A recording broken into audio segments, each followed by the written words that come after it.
Սեպտեմբերի 1-2-ին մի հոլովակ մենք նայեցինք, որտեղ նույն հոր 3 տղա որոշում են մի լավ կրթվել, հոր պատգամը ճիշտ կատարել, ազնվական իրենց տոհմի անունը վառ միշտ պահպանել, ու գնացին հերթով շարքով մեծ քաղաքում ուսանելու, գիտությունը զարգացնելու, զիխրատը սեղմ հայրական պատվիրաններ աստվածշնչյան։ Հայազգը մեր, ինչպես գիտեք, լավ զինվոր է ու զորավար, ունի Նարսես, ունի Գեորգի էլ Մելիքով, Շելկովնիկով, բայց գիտությանն աջահակիր, ավաղ շատ քիչ ունի որդիս, ու դու հերկիր այդ մութ ճամփան, փարաբանիր ազգինավուրց, մենք էլ ձեզնով հպարտանանք, պատմության մեջ տեղ ունենանք։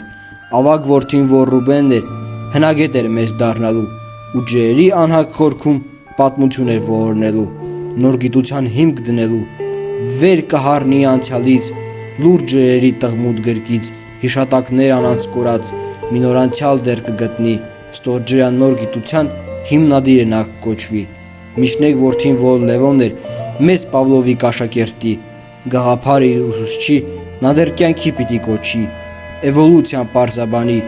ֆիզիոլոգիա մուտանտարի, արահետով որ մեզ տանի, որ հասկանանք ով ենք, ինչ ենք, այս աշխարհում ինչ տեղ ունենք։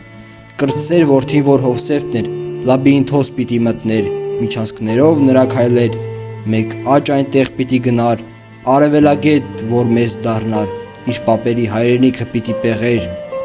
անին ու վան նախնյաց ստվեր, մոռացումից պիտի փրկեր, լաբիրինթում այս Մինոսյան մեկ էլ պիտի ծախով գնար, Էրմիտաժի լույսը դառնար,